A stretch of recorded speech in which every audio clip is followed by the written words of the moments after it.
C'est la 4e manifestation à Toulon et nous sommes en nombre. Vous ne vous êtes pas affaiblis, vous ne vous êtes pas divisés. C'est le plus beau témoignage que vous pouvez envoyer à Macron aujourd'hui, de rester fort et calme pour que le gouvernement et le président reculent, parce qu'ils ont franchi la ligne rouge de nos libertés, et nous ne laisserons pas faire.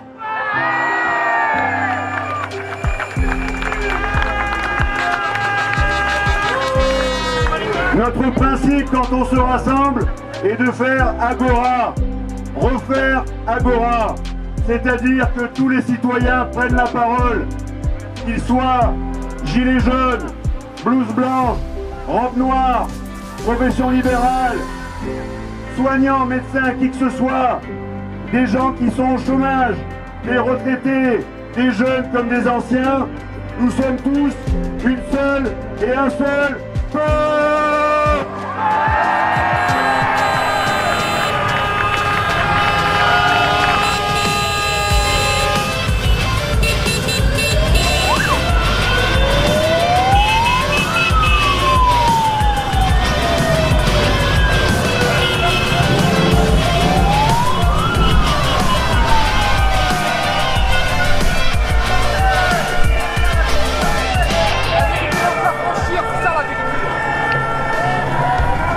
Concrètement, le mode dégradé qui était l'exception est devenu la norme.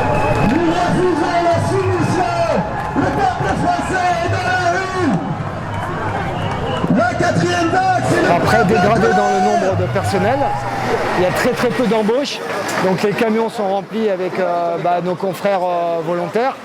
Et après, dans le mode dégradé en caserne et sur les engins également.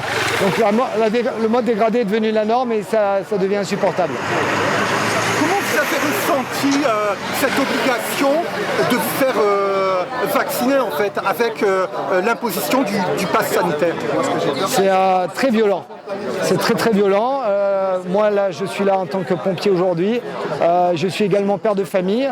J'ai servi à la France 5 ans à l'armée. 24 ans que je suis pro et du jour au lendemain, si je me fais pas vacciner, j'ai plus de salaire. J'ai plus de salaire, donc en 2 mots, comme un malpropre. C'est ultra violent. Ils veulent nous prendre de vitesse et il faut transformer cette course en course de fond. Et j'espère que le bon sens populaire qui est là va gagner. Au niveau des hôpitaux, cela fait plusieurs années que l'on demande des moyens, que ce soit des moyens humains ou que ce soit des moyens matériels, même des lits, pour la simple et bonne raison qu'on a fermé depuis tant d'années énormément de lits. Donc on se retrouve dans une impasse et le Covid, la crise sanitaire, a mis le doigt où ça faisait mal. C'est-à-dire le manque de lits, le manque de personnel, le manque de lits de réanimation. Donc si on est arrivé à cette situation-là, c'est bien parce que les années antérieures a fait qu'il y a eu pénurie de matériel et de moyens humains, notamment avec le numerus clausus au niveau des médecins.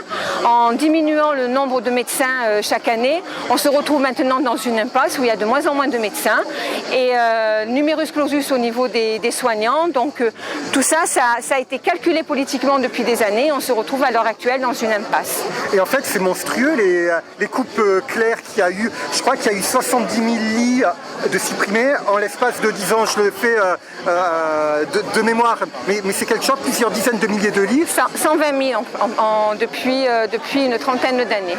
120 000, vous vous rendez compte? C'est-à-dire que si on avait gardé, si on était resté à équipement constant et à personnel constant, il n'y aurait pas de crise. Il n'y aurait pas de crise sanitaire. C'est-à-dire que si nous, on n'avait pas fermé des lits de réanimation, si on n'avait pas fermé des lits de médecine, si au lieu d'avoir un numerus clausus au niveau du médecin, on avait permis à chacun de puisse faire la médecine. Au niveau des infirmiers, c'est exactement pareil.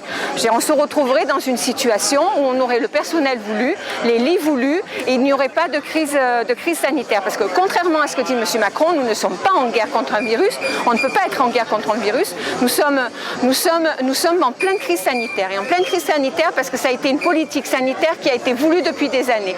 Et il faut savoir que même pendant la crise sanitaire que nous vivons, des lits ont continué à être fermés, et notamment des lits de réanimation et des lits de médecine. Donc je veux dire, on nous fait bien rire quand on nous dit maintenant il faut que tout le monde se vaccine, il faut le confinement, déconfinement, masque, pas masque. Voilà. On se retrouve dans une situation complètement aberrante. Et l'avenir s'annonce encore pire, puisque vous connaissez des confrères qui sont prêts à démissionner si jamais on leur impose cette obligation vaccinale. Quelles vont être les conséquences pour eux et pour la structure hospitalière? Alors le problème, c'est qu'effectivement, il y a des soignants qui sont à bout de souffle, mais pas simplement à cause de la crise sanitaire, à cause du Covid. Ils sont à bout de souffle parce que ça fait des années que l'on tire sur la corde, ça fait des années que nous sommes à flux tendu. La crise sanitaire a amplifié ce problème, et en plus là maintenant, on les montre du doigt en leur disant que si la crise sanitaire, c'est de la faute parce qu'ils ne veulent pas se faire vacciner, alors qu'il faut savoir qu'avant l'obligation au niveau du centre hospitalier de Toulon intercommunal, au niveau du centre hospitalier intercommunal Toulon-La Seigne, plus de 70% des soignants étaient vaccinés. Donc il faut arrêter de montrer toujours les mêmes du doigt. Et cette obligation vaccinale comment on appelle ça, est vraiment injuste et injustifiée. Surtout que l'on sait que depuis quelque temps, nous avons des collègues qui sont vaccinés depuis le mois de mars-avril, qui se retrouvent avec un Covid plus, alors qu'elles sont vaccinées. Donc franchement, on se retrouve dans une situation ubuesque. Je n'endors plus du tout. C'est une honte. Je suis extrêmement fatiguée. Je suis au bout de ma vie. Et donc, je ne vais pas tirer sur la corde. J'ose pas. Je ne vais pas jouer sur l'arrêt maladie. Je veux me battre jusqu'au bout. Je veux que la vaccination ne passe pas au sein du personnel soignant, parce que ça va s'étendre à d'autres corps de métier. Et je ne veux surtout pas que ça touche les enfants.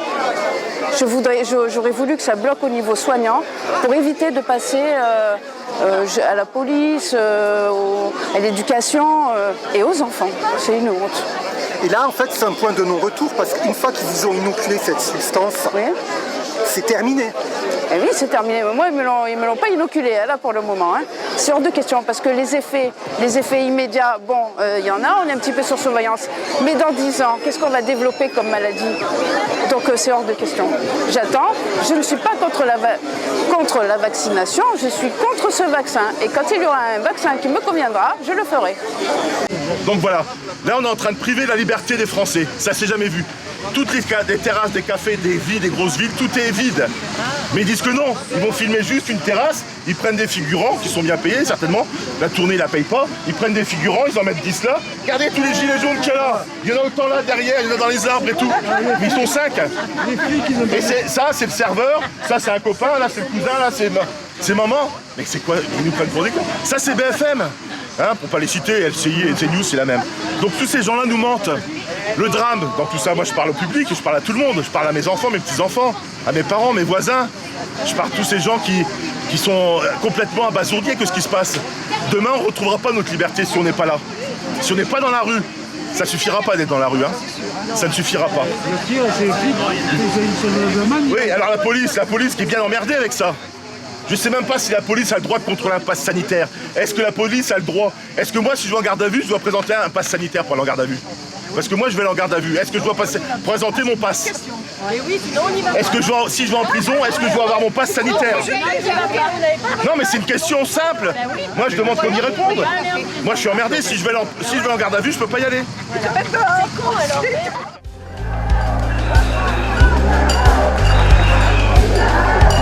Par rapport à cette situation inédite de chaos et de piétinement des acquis sociaux, est-ce que vous pensez qu'une union sacrée est possible aujourd'hui entre les différentes personnes de bonne volonté, quelle que soit leur sensibilité?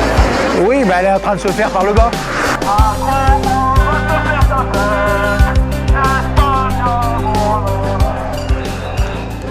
C'est-à-dire qu'effectivement, dans la rue, elle est en train de se faire. Les mouvements du samedi, les syndicats n'ont pas appelé, tout simplement parce qu'effectivement, vu la rapidité, ça s'est développé tout de suite, hein, très vite dès les annonces.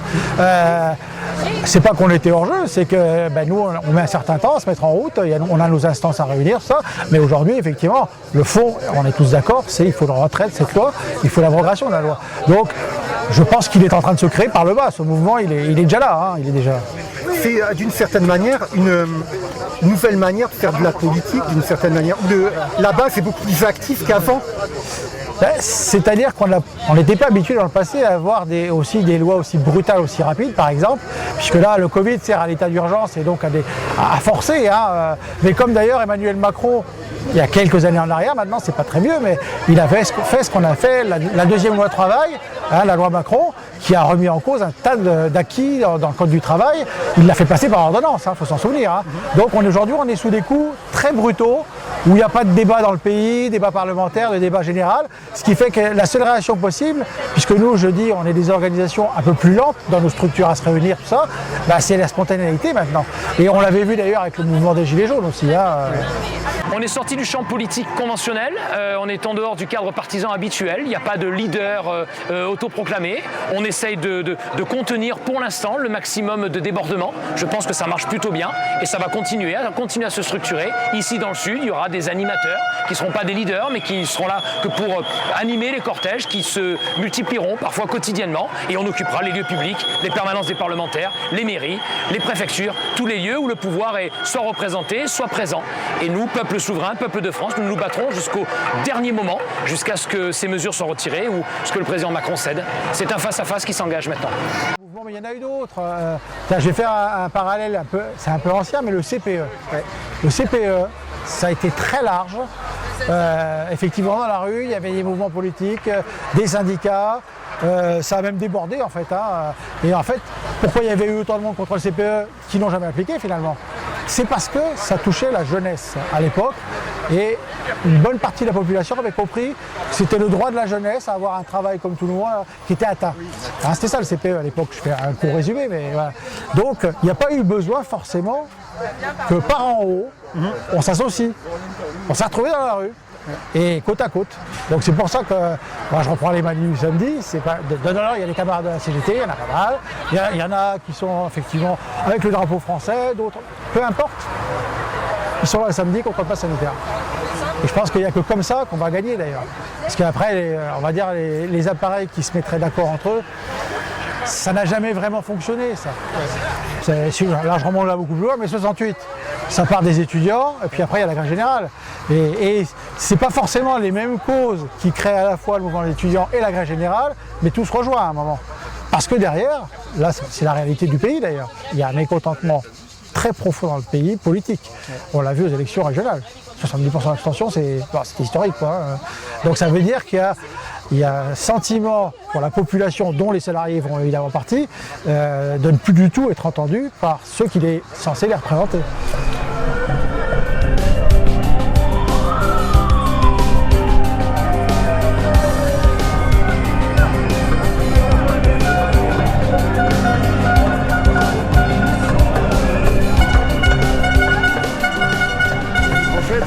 La révolution de 89 a été volée.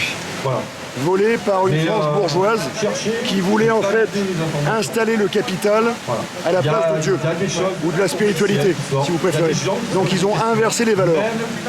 En mettant l'argent à la place de la spiritualité, ils ont tout inversé et ils nous ont fait croire que c'était le souverain bien, l'argent. C'est pas ça. Le souverain bien, c'est votre bonheur individuel, le bonheur de votre famille, le bonheur d'une société. C'est ça le souverain bien. Et l'argent n'est qu'un instrument, n'est que de l'énergie qui sert à ce que tout l'organisme social respire et marche correctement. Actuellement, trop d'argent est bloqué au niveau de la tête, de ce qu'on peut appeler la tête. Mais nous tous, la jambe, les bras, les organes vitaux, on a besoin de ce sang, de cette énergie, de cet argent pour vivre. Ils ont tout bloqué. Et c'est là où ils ont commis l'erreur majeure. Leur faute, c'est d'avoir pris la santé pour un instrument pour contrôler nos libertés, contrôler notre liberté familiale et même le destin de nos enfants. Ils ont touché à la famille, ils ont touché à nos enfants, ils ont franchi la ligne rouge. Si vous voulez, il y a d'un côté une volonté de massifier l'espèce humaine, d'esclavager un maximum d'êtres humains pour les rendre encore plus qu'aujourd'hui, parce que c'est déjà bien commencé, pour les rendre des outils de l'enrichissement de quelques-uns. Je dis que c'est déjà commencé. Il y a ça d'un côté. C'est-à-dire que dans ce cas, tout ce qui est développement de l'être humain, tout ce qui est spirituel, tout ce qui participe à la civilisation au sens fort et noble du terme, c'est à mettre de côté. Parce que dans ces optiques-là, l'argent n'est qu'un moyen. Tandis que pour eux, c'est une fin. Nous sommes de plus en plus asservis à l'argent. Donc il y a ça d'un côté. Et forcément, comme la France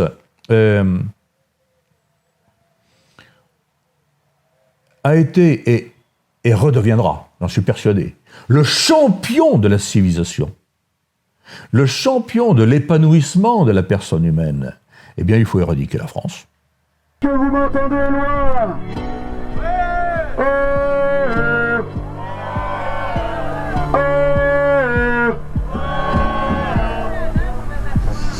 Oui, ben alors vraiment, je voulais remercier tous les gilets jaunes du rond-point de Bandol pour cette expérience merveilleuse qu'on a vécue tous ensemble. Il faut savoir que le rond-point ici est un endroit magique, il est libre, il est indépendant. Il y a même le drapeau de l'Europe qui a été enlevé, c'est carrément une déclaration de guerre. Il y a des gens qui ont déclaré la guerre, pas moins que ça. Nous, on peut se permettre, sans avoir de représailles, parce que les flics ici ne rentrent plus.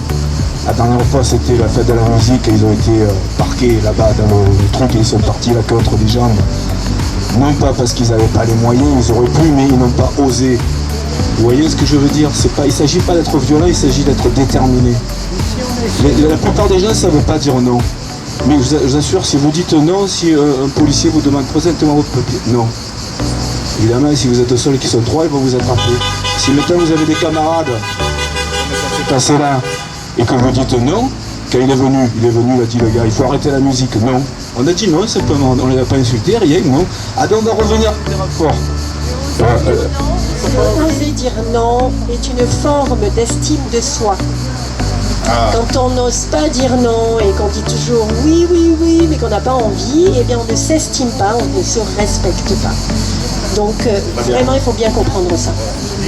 Et si on ne s'aime pas et qu'on ne se respecte pas, on n'est pas respecté. Donc déjà, commencer par se respecter nous-mêmes. Il ne s'agit pas d'avoir un ego surdimensionné et penser qu'on est très fort, mais être sûr de soi. Et ce que je pense, c'est qu'aujourd'hui, c'est le seul salut, c'est de pouvoir se mobiliser, pouvoir dire non en masse, pour nos enfants, pour nous, pour la société de demain. Et je pense qu'avant de brosser un nouveau modèle de société comme l'encouragent certains, et je pense que la mobilisation aujourd'hui est cruciale et primordiale, et on montre aujourd'hui dans toutes les villes de France que le peuple français est derrière. Vous voyez la diversité culturelle qu'il y a ici, diversité sociale, diversité religieuse, il y a absolument tout est là, tout le monde est dans la rue aujourd'hui pour dire non à Macron, non au pass sanitaire, ça suffit, et maintenant ça doit s'arrêter, et maintenant on va aller jusqu'au bout. Mais mon message est le suivant, faites attention, ils vont vouloir exploiter votre peur, ils vont vouloir exploiter votre colère, et ils vont vouloir à la fin exploiter votre violence pour déclencher l'article 16 de la Constitution. L'article 16, c'est l'état d'urgence. Je vous avertis, nous ne devons pas être violents. Nous devons être en colère, nous devons être forts, nous devons être déterminés, mais nous devons être respectueux. Alors, la situation s'échauffe. Elle se tend. On n'avait pas vu depuis très longtemps autant de manifestations en plein mois d'août, alors que tout le monde est en vacances théoriquement, du moins. Donc, la situation est tendue, elle va continuer de se tendre. Il suffit d'une étincelle pour qu'elle dégénère. Pardonnez-moi de rappeler, j'ai vécu 4 guerres civiles sur le terrain. Pas forcément très longtemps, mais suffisant quand même. Et puis, je les ai étudiés, j'ai étudié les mécanismes. Eh bien, nous pouvons y aller. à la guerre civile. Et je vous affirme qu'elle serait bien pire que celle du Rwanda,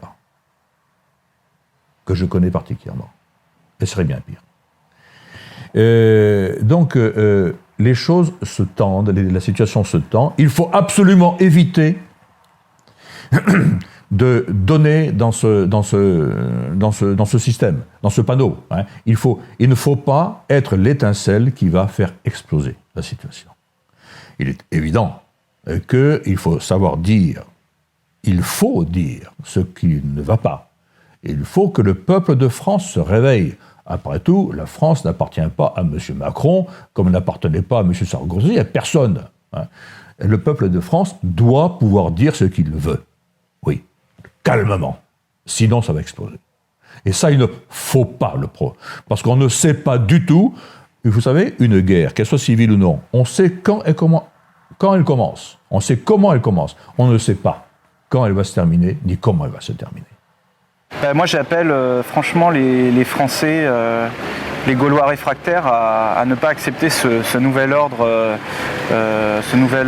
mondial et cette tyrannie sanitaire, à se mobiliser chacun à son échelle, et en se disant une chose, c'est que on ne va pas forcément résoudre tous les problèmes d'un coup et par un coup de baguette magique, mais que si chacun se dit intérieurement, moi je ne participerai pas au développement, à l'instauration de cette dictature, cette tyrannie, eh bien, ça fera déjà une personne de moins qui sera responsable et complice de ce qui se passe dans nos pays. Et bientôt, on va